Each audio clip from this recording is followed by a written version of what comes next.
BJP के senior leader, प्रथम कारसेवक, RSS प्रचारक, देश के पूर्व उप प्रधानमंत्री व होम मिनिस्टर श्री एल के आडवाणी को इनाम दिया जा रहा है। इनाम दिया जा रहा है देश के लिए, उनकी सेवाओं के लिए, उनकी प्रतिष्ठा के लिए, देश की खातिर उनकी कुर्बानियों और उनके बलिदान के लिए है। हम आपको आगे बताएंगे कि आडवाणी की किन किन खिदमात सेवाओं के लिए आज उन्हें भारत सरकार अपने सबसे आला तरीन सिविलियन अवार्ड भारत रत्न से नवाज रही है। यकीनन बीजेपी की आइडियोलॉजी के हिसाब से श्री एल के आडवाणी भारत रत्न अवार्ड के मुस्तहिक हैं। यकीनन आडवाणी जी ने वो सब कुछ किया है जो कि बीजेपी की आइडियोलॉजी को सूट करता है। ये वही आडवाणी जी हैं जिन्होंने बाबरी मस्जिद की शहादत और इस मुल्क को हिंदू मुस्लिम की फिरका वाराना आग में झोंकने में सबसे अहम और बड़ा रोल अदा किया था। यकीनी तौर पर इसी सियाह कारनामे बाबरी मस्जिद की शहादत की क़यादत करने पर और मुल्क की अवाम को हिंदू मुस्लिम में तकसीम करके आइडिया ऑफ इंडिया को ख़त्म करने पर आडवाणी जी को भारत रत्न के अवार्ड से सरफराज किया जा रहा है। इन दो कारनामों के लिए इन दो कारनामों के अलावा हमें नहीं लगता कि देश की तामीर और तरक्की में आडवाणी जी ने ऐसा कोई भारी रोल अदा किया है जिससे कि नहीं भारत रत्न दिया जा सके। अब तो राम मंदिर भी बनकर तैयार हो गया है। भले ही मोदी जी ने राम मंदिर में प्राण प्रतिष्ठा की हो और इसका इनाग्रेशन किया हो, लेकिन राम मंदिर की तहरीक को आडवाणी जी ने ही शुरू की थी। एक मस्जिद को शहीद कर उस पर एक भव्य राम मंदिर का वजूद आने का श्रेय भी आडवाणी जी को मिलना था, जिसके जवाब में इन्हें यह भारत रत्न दिया जा रहा है। इस भारत की पुरअमन फिजा को फिरका वाराना रंग में ढकेलने का सहरा अगर से किसी को जाता है तो आदरणीय लाल कृष्ण आडवाणी को जाता है। इस मुल्क की गंगा जमनी तहजीब को मिलामेट कर अवाम में मजहबी मनाफरत फैलाने का श्रेय किसी को जाता है तो आदरणीय लाल कृष्ण आडवाणी को ही जाता है। आडवाणी जी का नाम जहन में आते ही सबके जहनों में ये बात आती है कि 1990 की रथ यात्रा की 1919 में आडवाणी जी की निकाली गई रथ यात्रा ने पूरे मुल्क के पूरे हिंदुस्तान की तारीख को, हिंदुस्तान के कैरेक्टर को ही बदल कर रख दिया था।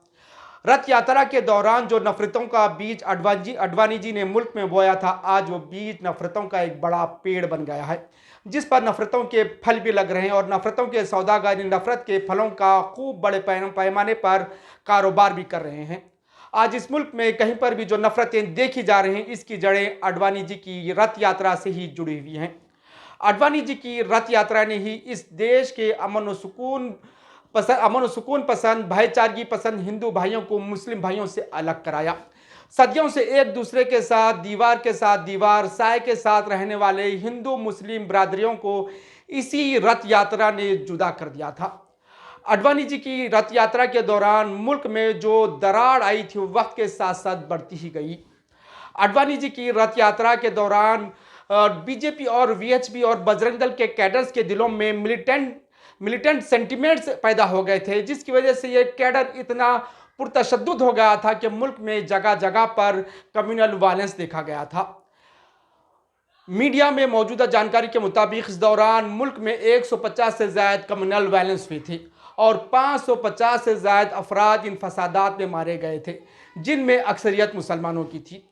इस रथ यात्रा के दौरान शुमाली हिंद बिलखुसूस यूपी में मुसलमानों का ज़बरदस्त जानी और माली नुकसान हुआ था।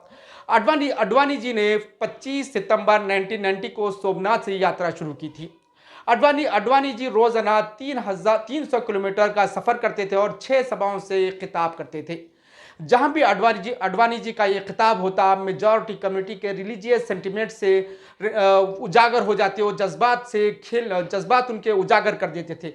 मेजॉरिटी कम्युनिटी के जज्बात को ऐसे उबार देते थे कि मेजॉरिटी कम्युनिटी को अपना गुस्सा माइनॉरिटी कम्युनिटी पर उतार देता था। उस दौरान मोदी जी के जो इश्तियालात अंगेज बयानात जो गुजरे हैं उसे कौन भूल सकता है। आडवाणी जी की यह खूनी रथ यात्रा मुल्क में जहां जहां से भी गुजरी उसने वहां का माहौल खराब कर दिया। भाई को भाई से, पड़ोसी को पड़ोसी से लड़ा दिया। इस रथ यात्रा के बाद 6 दिसंबर 1992 को बाबरी मस्जिद शहीद कर दी गई थी और आडवाणी जी बाबरी मस्जिद के शहादत केस के मुलजिम भी थे। ये और बात है कि सुप्रीम कोर्ट ने बाबरी मस्जिद की शहादत को क्रिमिनल एक्ट माना, लेकिन तोड़ने वालों को सजा नहीं मिली। चलिए आडवाणी जी के कुछ और दूसरे अचीवमेंट्स पर भी बात कर लेते हैं, जिसके लिए उन्हें भारत रत्न अवार्ड दिया जा रहा है। अडवाणी ही होम मिनिस्टर थे जब कारगिल पर दुश्मनों ने हमला किया था और कारगिल को बचाने के लिए मुल्क के सपूतों ने अपनी जानें कुर्बान की थी। और यही बीजेपी की हुकूमत थी जिसने शहीदों के ताबूतों में भी घोटाला किया था। अडवाणी जी ही होम मिनिस्टर थे जब पार्लियामेंट पर हमला हुआ था। इस हमले में भी हमारे जवान शहीद हुए थे। 2002 में अडवाणी ही होम मिनिस्टर थे जब गुजरात में मुस्लिम कश फसादात हुए थे, जब पूरा गुजरात मुस्लिम कश फसादात से जूझ रहा था।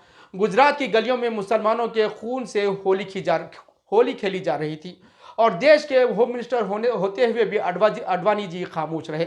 2002 के फसादात के बाद पीएम वाजपेयी मोदी को गुजरात के सीएम पद से हटाना चाहते थे, लेकिन यही अडवाणी थे जिन्होंने मोदी को बचा लिया, सीएम रहने दिया, जिसके 12 साल बाद मोदी पीएम भी बने। तो ये सिर्फ चंद मिसालें हैं जो मुझे याद आई तो मैंने गिना दी। अडवाणी जी कितने मजबूत होम मिनिस्टर थे, इसकी मजबूती पर इन्हें भारत रत्न दिया जा सकता है। अब आप भी फैसला कर लीजिए कि इतने अचीवमेंट्स के बाद भी अगर से अडवाणी जी को ये भारत रत्न नहीं दिया जाता तो क्या इनके साथ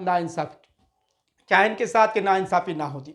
आखिर में मैं अडवाणी जी के शुभ चिंतकों और अडवाणी जी को अपना आइडियल मानने वालों से भी सवाल करना चाहता हूं कि अपने दिल पर हाथ रखकर अपने ज़मीर को टटोल कर जवाब दे कि अडवाणी जी की रथ यात्रा से इस देश को फायदा हुआ था या नुकसान। अडवाणी जी की रथ यात्रा से देश को जुड़ा था या मजहब के खानों में बटा था। उम्मीद करते हैं कि आपको हमारा यह एपिसोड पसंद आया होगा। आप कमेंट करके हमारी हौसला अफजाई ज़रूर करें। शुक्रिया, आदाब।